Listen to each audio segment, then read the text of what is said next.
Salam müəllimlər, hər vaxtınız xeyirli olsun. Mən kurikulum müəllimi Nasberi müəllimə Rızayeva. Sınaq imtahanındakı 20 sualın izahlarını sizə çatdırıram. Başlayaq burada ilk sualdan. Deyir, klasteri tamamlayın. Klaster interaktiv dərsin yaradılması üçün nəzərdə tutulmuş bir strategiyaları özündə əks etdirir. Sağ tərəfdə bir neçə strategiya bizə təqdim olunub, motivasiyanın yaradılması, müzakirəyə cəlb olunma kimi strategiyalar, amma üçüncü strategiya verilməyib, sual işarəsi qoyulub. Yəni onu biz özümüz müəyyənləşdirməliyik və bunu cavab variantları arasından tapmalıyıq.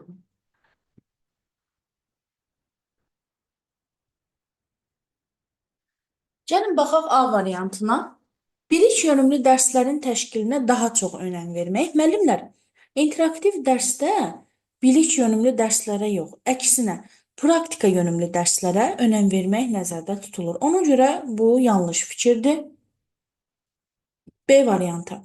Ənənəvi tədris metodundan mütəmadi olaraq istifadə etmək. Mütəmadi, yəni davamlı, hər dəfə və hər dərs nəzərdə tutulur. Biz bilirik ki, günümüzdə ənənəvi yox, interaktiv təlim sistemindən, kurikulum proqramının tələblərinə uyğun dərsdən istifadə etmək zəruridir. Ona görə B variantı da yanlışdır. C-yə baxaq. Müəllim yönümlü dərsləri öncədən planlamaqla keçmək. Dərslər bəli, öncədən planlanılmalıdır, amma müəllim yönümlü yanaşma yox, şagird yönümlü yanaşmanı interaktiv təlim özündə əks etdirir. Yəni, şagird yönümlü yanaşma o deməkdir ki, dərsin mərkəzində şagird dayanır. Şagirdə görə, şagird nəzərə alınaraq o dərs qurulur. Şagirdlər burada pasiv dinləyici yox, aktiv tədqiqat aparan tərəfə çevrilirlər. Ona görə C də yanlışdır.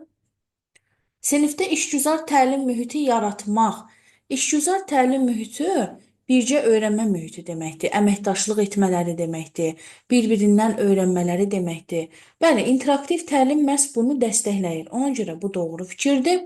Davranış qaydalarından hər dərs istifadə etmək.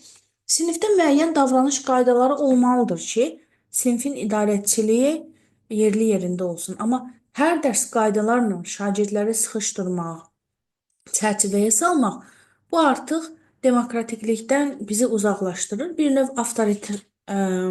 avtoritar təlimə biz addım atmış oluruq. Ona görə E variantında məhz hər dərs, hər dəfə qaydalarla şagirdləri nəzarətdə saxlamaq da o qədər də əlverişlidir. Qaydalar ümumən davranış pozuntusu müşahidə olunduqda ən son həyata keçirəcəyimiz cəzalandırmanı özündə əks etdirən metoddur.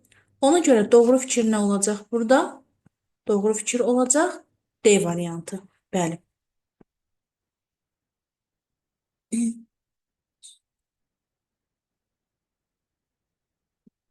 Növbəti suala baxırıq.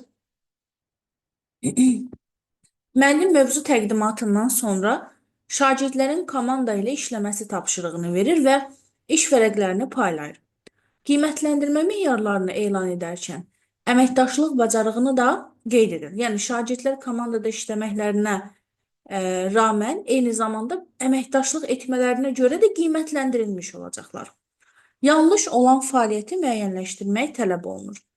Qruplar hələ işə başlamamış, müəllim qrup qaydalarını onlara xatırladır. Burada heç bir yanlışlıq yoxdur.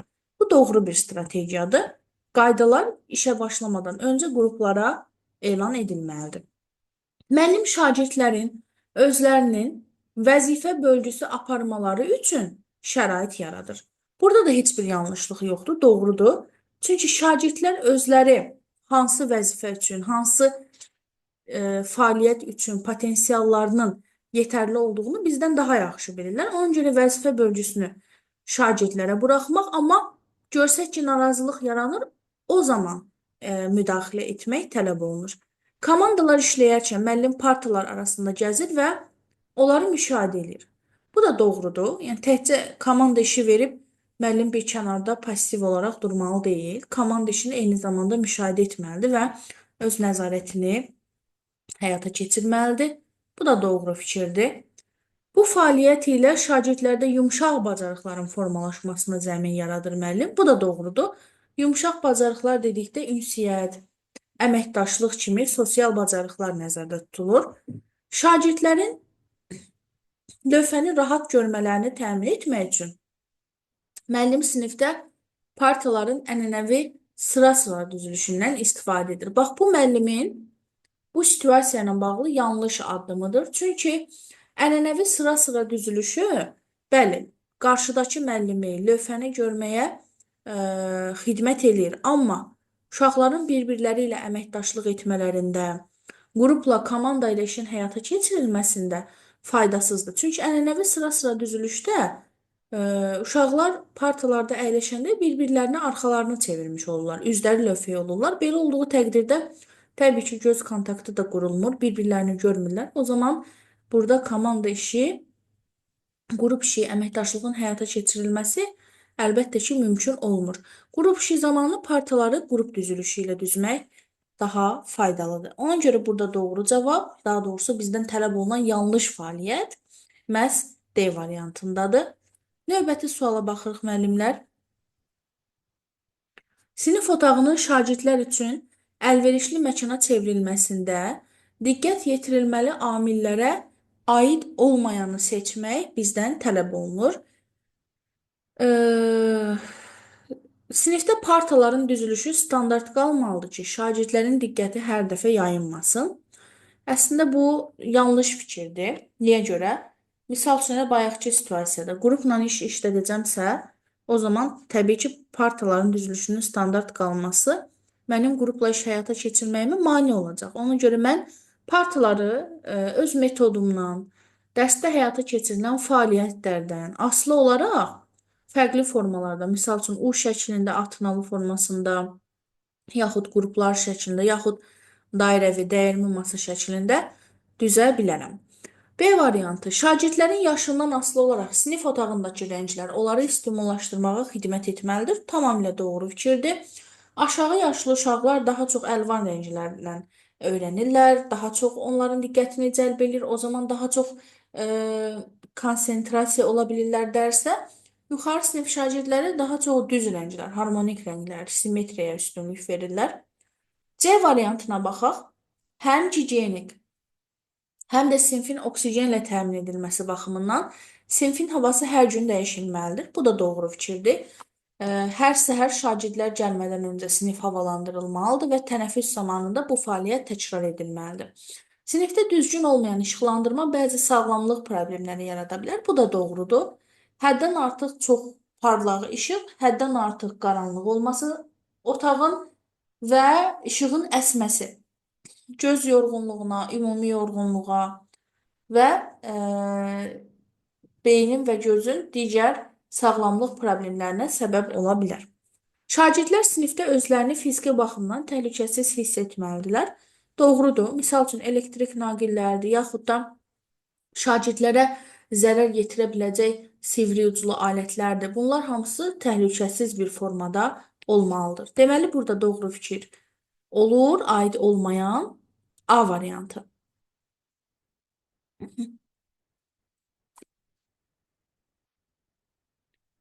Şagird ehtiyacları və diferensiasiya strategiyaları arasında mümkün asılılığı müəyyən edin. Bax, burada biz bilirik ki, sinifdə müxtəlif şagirdlər var, qavraması cəld olan, qavramada çətinlik çəkən və s. və ilaxır, tək işləməyi sevən, başqaları ilə işləməyi sevən.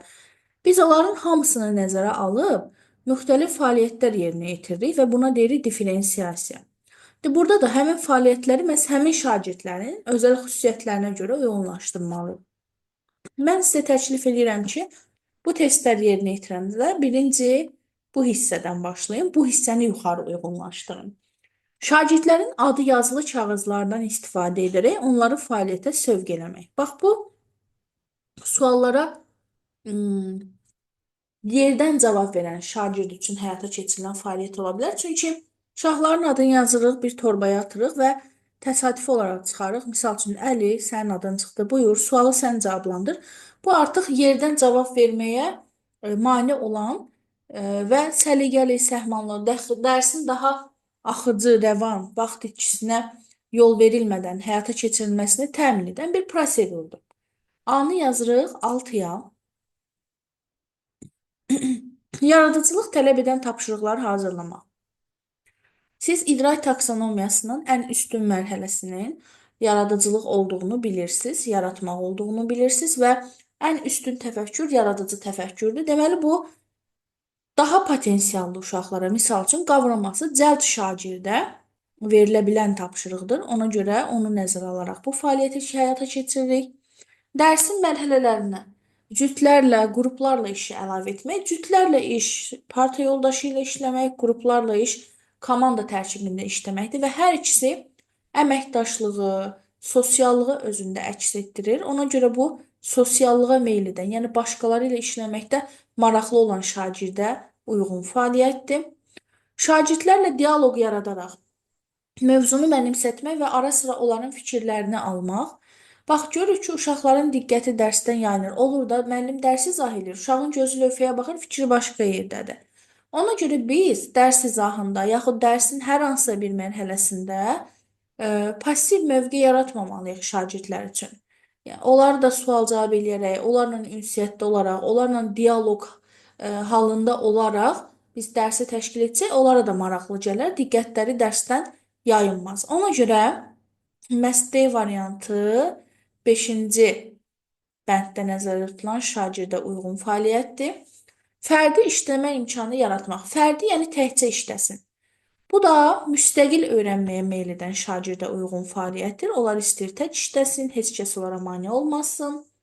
Anlamaya kömək edən suallar və tapşırıqlar qavramada, qavrama ilə anlama deməlidir. Yəni, anlamada çətinlik çəkən uşaqlar üçün faydalıdır. F-i də yazırıq 2-yə. Gəlin, baxaq cavab variantlarına. B, F, Y, C, D, A.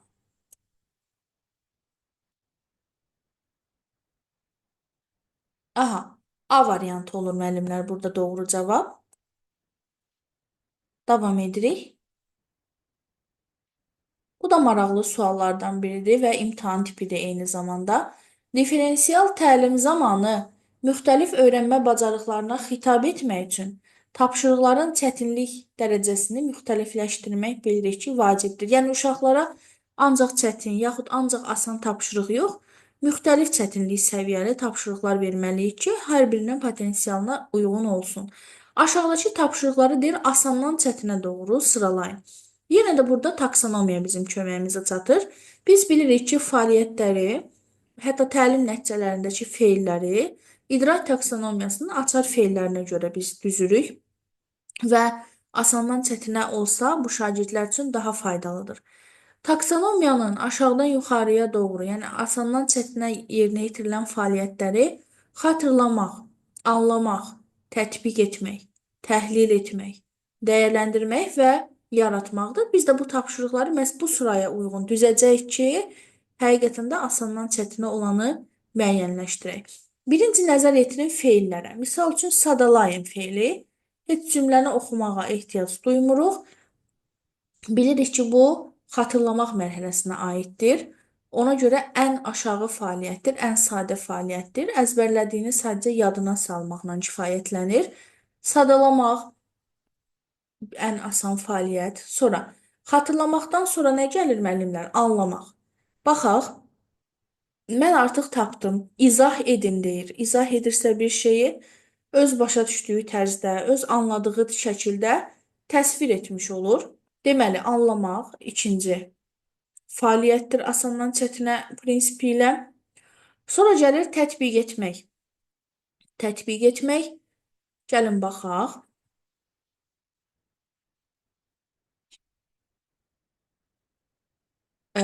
Tətbiq etmək olacaq 4-də. Bax, deyir, siniflə bircə oxuduğunuz nağıllardan hansısa birini seç və bu nağıldakı 5 ana hadisəni göstərən zaman oxu yarat. Yarat yazılsa da burada heç bir yaradıcılıq yoxdur. Zaman oxu üzərində oxuduğu nağılı tətbiq eləmiş olacaq. Zaman oxuna şəkillər, sözlər əlavə elə.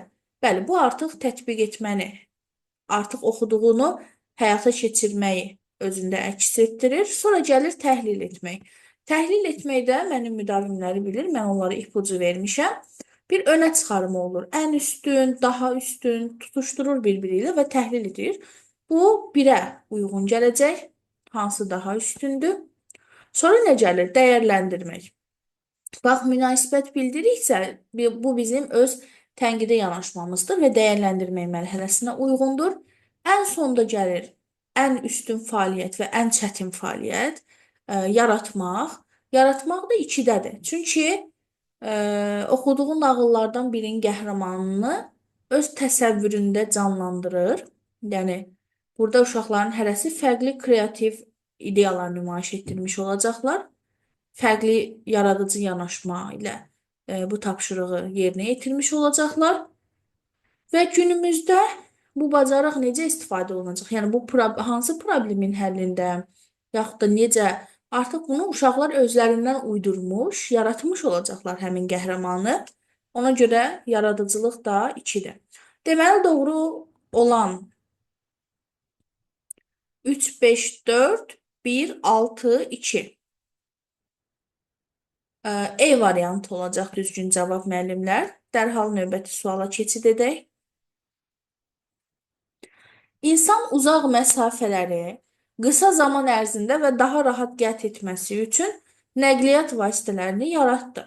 Avtomobillərin hərəkəti zamanı yaranan tullantılar təbiətin bütün komponentlərinə ciddi ziyan vurur. Avtomobillərin daxili yanma mühərrikindən biosferə 260-dan artıq zərərli kimyəvi birləşmələr buraxılır. Bunun əsas hissəsi karbon, azot oksidləri, aldehidlər və s. Atmosferə atılan bu zərərli maddələr torpağa da çökür, hava torpaqda əkilən bitkilər vasitəsilə insan orqanizminə keçir. Nəqliyyat vasitələrinin buraxdığı tullantılar uşaqlarda allergik, nəfəs orqanları, qan dövranı, dəri, dəraltı hüceyrə xəstəliklərinin əsas mənbəyi sayılır.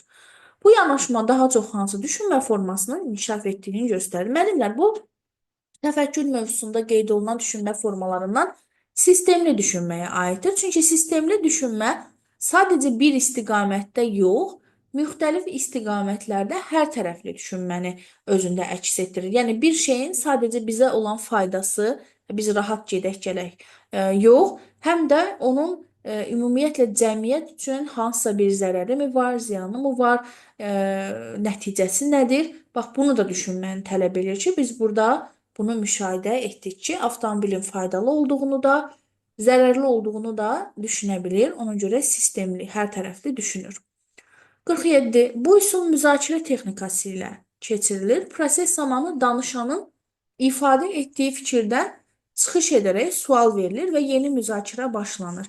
Söhbət iş üsullarından gedir burada və bu Sokrat dialoqudur. Sokrat dialoqu elə bir üsuldur ki, deyir, bu proses uzun müddət davam edə bilər. Qarşı tərəfin verdiyi cavaba uyğun mən yeni bir sual ona ünvanlayıram. Adətən bitirmək istədikdə bu müzakirə prosesini qapalı sualdan istifadə edilir. Debata oxşuyur, amma debatdan fərqli olaraq burada üçüncü tərəfi inandırmaq əsas məqsəd deyil. Məqsəd hər kəsin, bütün şagirdlərin müzakirədə aktiv iştirakını təmin etməkdir. Növbəti sual, müəllim bütün siniflə iş formasından istifadə edərək şagirdlərlə sual-cavab edir. Şagirdlərin bəziləri suallara tez cavab vermək üçün səs-küylü şəkildə əl qaldırır, səbr edib yoldaşlarını gözləmək əvəzinə yerindən danışır və dərsin gedişatına mane olurlar. Bununla bağlı doğru olan nədir? Müəllim deyil, müasir pedaqoji nəzəriyyələrdən xəbərdar deyil. Xeyr, burada hər hansısa bir nəzəriyyə, düzdür, davranış nəzəriyyələri var, amma burada xüsusi olaraq hansısa bir nəzəriyyə zid bir hərəkət biz müşahidə eləmirik. Sinifdə müəllim-şagird münasibəti düzgün qurulmayıb. Burada hansısa şagird müəllimlə konflikt yaşamış olsaydı, nəsə əməkdaşlıq etməsəydi, müəllimin sözünə baxmasaydı, biz bunu götürə bilərdik. Amma burada müəllim-şagird arasında hər hansısa bir münasibət pozuntusu müşahidə edilmir. Müəllimin ixtisas bilikləri yetərli olmadığından o xatir prosesin öhdəsindən gələ bilmir. Bu da yanlışdır. Yüksək balla qəbul olan müəllimlər var ki, çox savadlı, ixtisas üzrə yetərli biliyə malikdir, amma sinfi idarə edə bilmir. Belə hallar yaranır. Ona görə yəni bu sinifdə səs-küyün, xaotik bir mənzərənin yaranmasının müəllimin biliyinə, savadına o qədər də əlaqəsi yoxdur. Müəllim sinfin idarə edilməsi səriştəsinə sahib deyil. Bax, bu doğru fikirdir. Çünki müəllimin sual-cavab etməklə bağlı bir proseduru olsaydı, belə bir hal yaranmazdı. Ona görə idarə etmə zəifdir. Baxmayaraq ki, müəllimin bununla bağlı proseduru var, şagirdlər prosedura əməl etmək istəmirlər. Bu da doğru əsaslandırma deyil. Çünki axı bizə situasiyada yazılmayıb ki, müəllimin proseduru var, müəllim prosedur tərtib etmişdi. Bu situasiyada verilməyib deyə bunu biz əsaslı cavab kimi götürə bilmərik. Növbəti sual. Sinifdəki şagirdlərdən biri akademik cəhətdən uğurlu şagirdlərdəndir. Ancaq son zamanlar onun diqqəti yayınır və tapşırıqları yerinə yetirməkdə çətinlik çəkir. Dərslərdə olan aktivliyi günü-gündən zəifləməyə başlayır. Müəllim şagirddə gördüyü bu neqativ dəyişiklikləri göz ardı etmək əvəzinə onları həll etmək istədiyini bildirir. Verilən situasiya ilə bağlı hansı fikir yanlışdır? Baxın, o şagirdə nə qədər məhsuldar və çalışqan bir şagird olduğunu hər zaman yüksək dəyərləndirdiyini bildirib, onun motivasiyasını artıra bilər. Bu uşağı psixoloji dəstəkləməkdir. Onda açıq düşüncəni yaratmaqdır. Yəni burada heç bir problem yoxdur, yanlışlıq yoxdur A variantında. Müəllim şagirdə son zamanlar dərslə münasibətində müşahidə etdiyi problemi necə həll edə biləcəklərini müzakirə etməyi təklif eləyə bilər. Bəli, uşaqla bir yerdə fərdi söhbət apara bilərik. Deyə bilərik ki, bəs mən sənə kömək etmək istəyirəm. Bunu necə bir yerdə aşa bilərik? Bu da doğru yanaşmadır. Heç bir yanlışlıq yoxdur. Müəllim sinifdə səmərəli mühit yaratmaqla şagirdi narahat edən problemi müəllimlə paylaşmasını təmin edə bilər. Bəli, şagirdlər sinifdə müəllimdən qorxmamalıdır, çəkinməməlidir. Risklərə açıq olmağı bilməlidirlər ki, hər hansısa belə bir problem olanda rahatlıqla bunu öz müəllimləri ilə paylaşa bilsinlər, bölüşə bilsinlər və bu da sinifdə sağlam psixoloji mühitin, yəni səmərəli mühitin yaradılması deməkdir, dəstəkləyici mühitin yaradılması deməkdir. Müəllim qarşılaşdığı problemin nədən qaynaqlandığını aydınlaşdırmaq məqsədilə valideynlərlə əlaqə saxlaya bilər. Bu da ola bilər. Müəllim valideynlə əməkdaşlığa cəlb eləyir. Yaxşı bir yəni fəaliyyətdir, yanlışlıq yoxdur. Müəllim şagirdin neqativ davranışını müşahidə etdiyini ona büruzə vermədən fəaliyyətinə davam edərək şagirdin aktivliyini bərpa eləyə bilər. Bu D variantı doğru addım deyil. Yəni biz əgər uşağa büruzə vermiriksə, ki, səndə bunları müşahidə edirəm, səndə bunları sezirəm, o zaman biz onun aktivliyini necə bərpa eləyəcəyik ki? Yəni deyir müşahidə etdiyini ona bildirmə. Həm də müşahidə etməyimiz axı bizim eyib bir şey deyil. Niyə şagirdə bildirməyək ki biz bunu? Yəni müşahidə edirik, şagird də bunu görür ki, müəllim mənə dəyər verir, müəllim məni önəmli hesab edir ki, məndən maraqlanır. Ona görə D variantı yanlışdır. Niyə müşahidə etdiyimizi büruzə verməyək ki, belə bir şey yoxdur. Azərbaycan dili dərsində müəllim şagirdlərə baxdıqları filmdən aldıqları təəssüratı ya şəkil ya da qısa mətn şəklində təsvir etməyi tapşırır. Bax, Azərbaycan dilidir, ingilis dilidir, məzmun xətləri bir-biri ilə oxşardır və bu situasiya həmin ixtisaslara düşə bilər. İmtahan sualıdır bu situasiya eyni zamanda. Məzmun xətlərini yadınıza salırsınız. Nəsə bir videoya baxmaq, filmə baxmaq, dinləyib anlamaq məzmun xəttini özündə əks etdirir.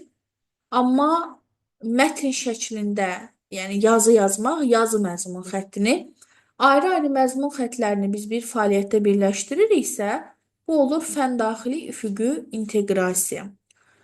Və eyni zamanda da deyir, şəkillə də çəkib göstərə bilərsiniz. Yəni, bu Azərbaycan dili dərsidir. Şəkil çəkmək bu təsviri incəsənət fənni ilə bağlı bir tapşırıqdır. Deməli, müəllim burada həm də fənlər arası inteqrasiyadan da istifadə edir. Doğru cavab C variantı. Müəllim şagirdləri 3 qrupa bölür. Hər qrupa eyni hekayəni təqdim etsə də fərqli tapşırıqlar verir. Qruplardan biri hekayəni oxumalı, onun əsas ideyasını müəyyən etməlidir. İkinci qrup hekayəni yenidən yazmalı, üçüncü qrup isə hekayənin afişasını hazırlamalı idi. Müəllim qrupları monitorinq edərək, yəni yoxlayaraq, onlara məqsədə uyğun rəylər verir. Deyir, bu situasiya ilə bağlı hansı fikri doğru hesab edə bilmərik ki, doğru hesab edilə bilməz. Həmişə şərtdə diqqətli olun. Bizdən doğru olmayan istənilir. Müəllim bu fəaliyyətlə şagirdlərdə metakognitiv bacarığının inkişafını təmin etməyə çalışır. Bax elə doğru olmayan A variantıdır. Çünki metakognitiv bacarıqda müəllim şagirdi monitorinq etmir, müəllim qiymətləndirmir. Şagird özü öz fəaliyyətini monitorinq edir, qiymətləndirir, öz fəaliyyətinə nəzarət eləyir. Müəllim yönətmir. Şagird özü strategiya qurur, plan qurur və s. və ilə axır. Amma yenə digər variantları da oxuyaq. Şagirdlərə verilmiş tapşırıqlar onlarda idraki sahənin müxtəlif mərhələlərinin inkişafına şərait yaradır. Doğrudur da. Əsas ideyanı müəyyən eləyəcək, təhlil etmək fəaliyyəti ilə məşğul olacaq. Sonra hekayəni yenidən yazır, yaratmış olur. Sonra afişa hazırlayırlar, yenə də dizayn eləyirlər, yaradıcılıqdır. Hekayəni oxuyacaqlar, fərqli bir fəaliyyətdir. C variantı. Müəllim şagirdlərə tapşırıq verməklə bərabər onların bu işi doğru yerinə yetirməsi üçün formativ qiymətləndirmə istifadə edir. Bəli, yəni biz bilirik ki, rəy vermək formativ qiymətləndirmə üsullarından biri hesab edilir ki, müəllim bunu edir. Sinifdə fəaliyyətin bu formada qurulması şagirdlərdə sosial-emosional bacarıqların formalaşmasına müsbət təsir edəcək. Görürük ki, bu qrupla işdir. Uşaqlar 3 qrupda işləyirlər. Qrupla iş zamanı əməkdaşlıq da olduğu üçün, birgə işləyib, birgə öyrəndikləri üçün həqiqətən də sosial bacarıqlar burada inkişaf eləyir.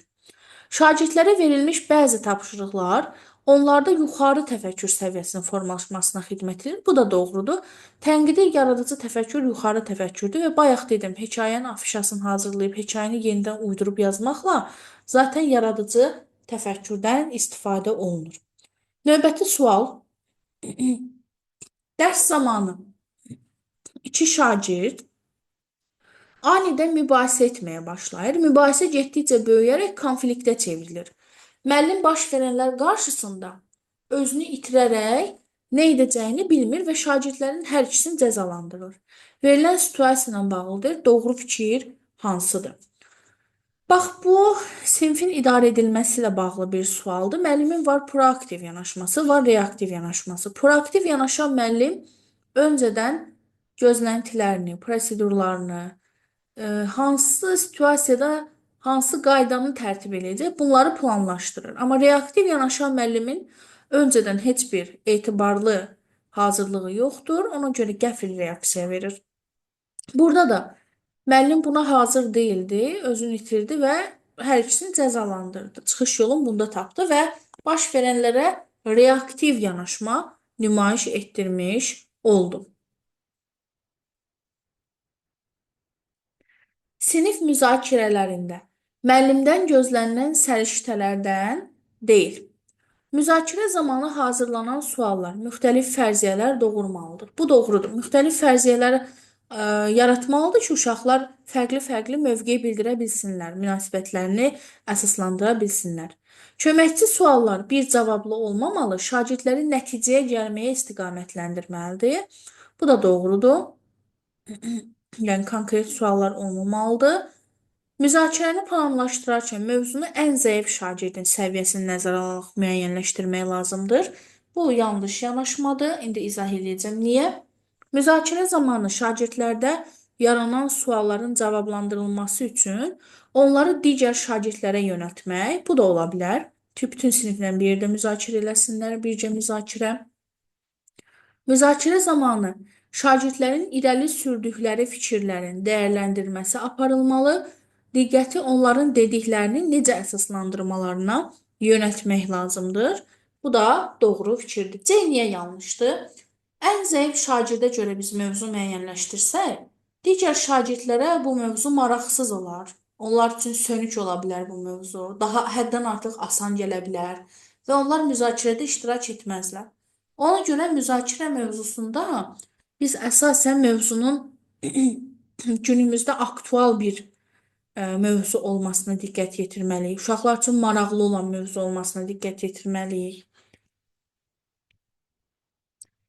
Müəllim dərsi başlayan kimi şagirdlərin diqqətini cəmləməyə çalışır, daha sonra dərsin məqsədini elan edir. Müəllim öyrənməni təmin etmək üçün şaquli inteqrasiyadan da istifadə edir. Dərsini bu cür quran müəllim haqqında hansı fikirləri biz deyə bilərik. Baxın, müəllimin addımlarından dərsin müəllim yönümlü olduğunu deyə bilərik. Bu yanlışdır. Müəllim yönümlü dərsdə ənənəvi biz daha çox elementləri müşahidə edirik, amma burada dərsə cəlb edir uşaqları, öncədən dərsin məqsədini onlara elan eləyir, inteqrasiya, yəni bu interaktiv təlimdir. Daha çox şagirdi nəzərə alaraq şagird yönümlü yanaşma müşahidə olunur. Müəllim verilmiş ardıcıllıqla dərsi keçməklə həm özünü, həm şagirdləri çərçivəyə salır. Xeyr, burada çərçivəyə salmaq yoxdur, avtoritarlıq yoxdur. Müəllim dərsin əvvəlində şagirdləri dərsə cəlb edə bilirsə, deməli dərsin digər hissələri də uğurlu alına bilər. Bu doğru yanaşmadır. Ümumiyyətlə tədqiqatçılardan biri deyib ki, öncədən şagirdləri dərsə cəlb etməyi bacardınsa, deməli işin artıq 50%-ni görmüsən. Müəllimin davranışından şagirdlərdə açıq düşüncə tərzini formalaşdırmağa cəhd etdiyini müşahidə edə bilərik. Xeyr, açıq düşüncə tərzi elementi burada yoxdur axı. Açıq düşüncə odur ki, ruhdan düşmüş bir şagirdi ruhdan düşməyə qoymuruq, psixoloji dəstəkləyirik və s. fəaliyyətlər. Müəllim sinifdə şagirdlər arasında ünsiyyəti bərpa etməklə öyrənməni təmin etmiş olur. Burada da ki, uşaqlar dərsə cəlb olunur, dərs məqsədlə tanış olur, inteqrasiya müşahidə edilir. Yəni burada ünsiyyət yoxdur axı. Ünsiyyət odur ki, qrupla işləsinlər, cütlə işləsinlər, bircə nəyisə müzakirə eləsinlər. Ona görə doğru fikir C-dir. Növbəti sual. Aşağıdakılardan biri ekstravert şəxsiyyət tipinə aid edilə bilər. Şagird fikir yürüdərkən şəxsi mülahizələrinə daha çox əsaslanırsa, bu introvert. Müzakirə uzun müddət davam etdikdə narahatlıq keçirirsə, yenə introvert. Çünki introvertlər səthi müzakirədən, yorucu müzakirələrdən qaçırlar. Təklik onların iş fəaliyyətini stimullaşdırır və bəziləri introvertləri kənardan utancaq, çəkincən kimi görürlər, amma əslində belə deyil. Və burada ekstravertə aid olan C variantıdır. Yəni, ətrafdakılarla kommunikasiyaya təşəbbüs edirlər. Kommunikasiya ünsiyyət deməkdir. Təşəbbüs etmək can atmaq deməkdir. Yəni, başqaları ilə ünsiyyətə can atırlar, sosiallığı sevirlər, ekstravertlər, təklik onlar üçün deyil. Şagird sinif yoldaşının zarafatla söylədiyi sözündən incir, lakin bunu ona bildirməyə əvəzinə hisslənib ondan münaqişə yaradır. Buna şahid olan müəllim dərsdən sonra şagirdlə fərdi söhbət aparıb ona suallar verir. Sən indi nə hiss edirsən? Bəs səncə niyə özünü belə hiss edirsən? Deyir, bununla bağlı doğru fikir hansıdır? Yəni, müəllim bu sualları verməklə emosional intellekt nəzəriyyəsini bilirsinizsə əgər, Daniel Goleman'ın, biləcəksiniz ki, müəllim bu sualları verməklə istəyir ki, şagird öz hisslərini anlamış olsun, dərk eləmiş olsun. Bax, bu sual sertifikasiya imtahanına düşüb. Və biz bilirik ki, bu Daniel Goleman'ın emosional intellekt nəzəriyyəsi ilə bağlı bir sualdır. Müəllim də çıxır, başlayır yanlış məlumat verməyə. Deyir ki, hə, müəllimlər, nəzəriyyələrlə bağlı mənə heç nə düşməmişdir. Halbuki sual düşübdür, qarşınızdakı sual. Sadəcə müəllim zehnində bunu təhlil edə bilmir, ayırt edə bilmir ki, hə, bu filan nəzəriyyənin sualıdır da. Ayırt edə bilmədiyi üçün çıxır imtahandan başlayır yanlış məlumat verməyə. Yəni ki, nəzəriyyələr düşür, miqdə də düşür, sertifikasiya da düşür. Belə yalan və yanlış məlumatlara aldanmayın və siz həmin mövzuları boş qoymayın. O üzrə də hazırlaşın ki, onsuz da Nazirliyin təqdim etdiyi proqramda nəzəriyyələrin hər birinin adı qeyd olunub. B-də deyir empatiya. Empatiya, misal üçün, müəllim sual versəydi ki, səncə indi yoldaşın özünü necə hiss edir? Onda deyərdi ki, empatiyada başqasını düşünməyi formalaşdırır. Sonra, sosial məlumatlılıq deyir, bacarığını formalaşdırmağı hədəfləyir. Burada sosial məlumatlılıq yoxdur. Elə hisslərini, özünü dərkin biz inkişaf etdirilməsini müşahidə edirik. Deyir, şagirddə məntiqi düşünmə bacarığını formalaşdırır, xeyr. Tənqid etmə bacarığı, xeyr. Burada hisslər üzərində işləyirlər, idrak üzərində işləmirlər. Dərsdə mövzu yol hərəkəti qaydalarıdır. Müəllim şagirdlərin öyrənmə tərzlərini nəzərə almaqla mövzu ilə bağlı informasiyanı onların diqqətinə çatdırır. Bu zaman öyrənmənin hansı addımını həyata keçirmiş olur? Baxın, bu da nəzəriyyələrlə bağlı bir sualdır. Robert Gagne'nin öyrənmənin şərtləri nəzəriyyəsidir. Amma bunu gərək nəzəriyyəni yaxşı biləsiniz ki, bu sualı oxuyanda biləsiniz ki, hə, bu sual filan nəzəriyyə ilə bağlıdır. Amma müəllim yenə də bu sual düşür imtahanda ona çıxır deyir ki, hə, nəzəriyyələrin adı çəkilməmişdi. Yəni imtahanda bu cür düşür. Nəzəriyyənin adı çəkilmir, alimin adı çəkilmir, amma onunla bağlı sual situasiya şəklində budur, qarşınızdadır. Burada müəllim dərsin mövzusunu təqdim etmək addımını həyata keçirir. Çünki deyir ki, müxtəlif öyrənmə tərzlərini nəzərə almaqla informasiyanı onların diqqətinə çatdırır. İnformasiyanı şagirdlərə çatdırmaq, dərsi izah eləmək, dərsin mövzusunu onlara təqdim etmək deməkdir. Öyrənmə tərzləri vizual öyrənmə tərzi var, audial öyrənmə tərzi var, kinestetik öyrənmə tərzi var, oxuyub yazaraq öyrənmə tərzi var.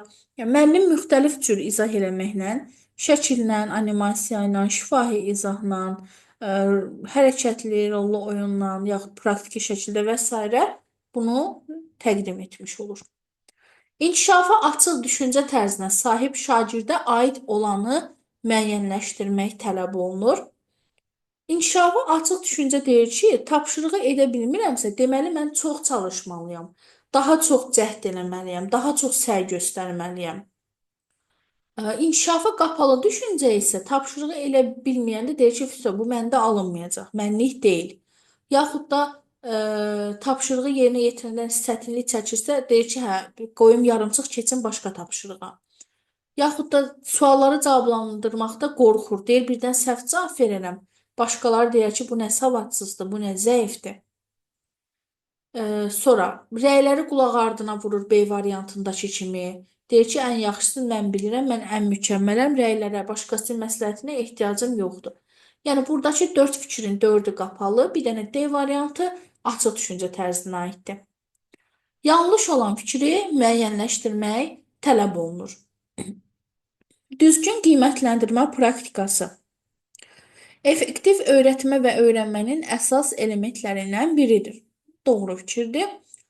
Çünki formativ qiymətləndirmə bilirsiniz ki, öyrədici xarakter daşıyır. Müasir pedaqogikada qiymətləndirmə şagird nailiyyəti barədə informasiya toplamaq kimi tərif edilir. Bu da doğrudur. Qiymətləndirir ki, nəticəsi haqqında məlumatımız olsun. Özünü qiymətləndirmədən istifadə şagirdlərdə metakognitiv bacarıq formalaşdırır. Bəli, özünü qiymətləndirmə metakognitiv bacarıqlarından biridir və qiymətləndirmə refleksiya deyə komponentlərdən ibarətdir. Qiymətləndirmə meyarları tədris müddətində şagirdlərdən nələrin gözlənildiyini aydın ifadə etməlidir. Bu da doğrudur ki, uşaqlar öncədən bilməlidir ki, müəllim onları nəyə əsasən, hansı meyarlar əsasında qiymətləndirəcək. Bu da yanlış olan fikir C variantıdır. Çünki şagirdin özünü refleksiya etməsi qarşılıqlı qiymətləndirmə nəticəsində yox, özünü qiymətləndirməsi nəticəsində baş verir. Qarşılıqlı qiymətləndirmə başqasını qiymətləndirməkdir, yoldaş qiymətləndirməsidir və bu refleksiyaya aid deyil. Müəllim şagirdlərdə şifahi nitq bacarıqlarını inkişaf etdirmək üçün onlarla birlikdə maraqlı fəaliyyət keçirilir. Belə ki, şagirdlərdən biri bir cümlə deməli, növbəti şagird isə həmin cümlə ilə məntiqi əlaqəsi olan başqa bir cümlə səsləndirib hekayə qurmalıdırlar. Situasiyaya əsasən müəllimin fəaliyyəti haqqında hansı fikirləri demək olar? Baxın, müəllim dərsi interaktiv şəkildə təşkil edib şagirdlərin öyrənməsini təmin edir.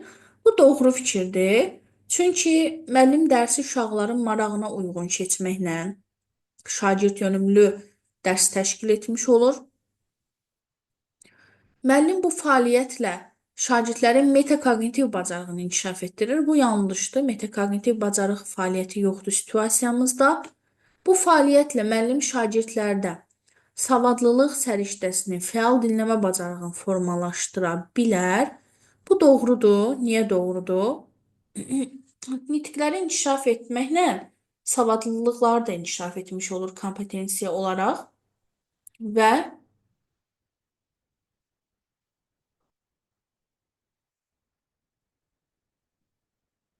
Deyib uşaqlardan biri bir cümlə deməli, növbəti şagird həmin cümlə ilə əlaqəsi olan başqa bir cümlə səsləndirməlidir.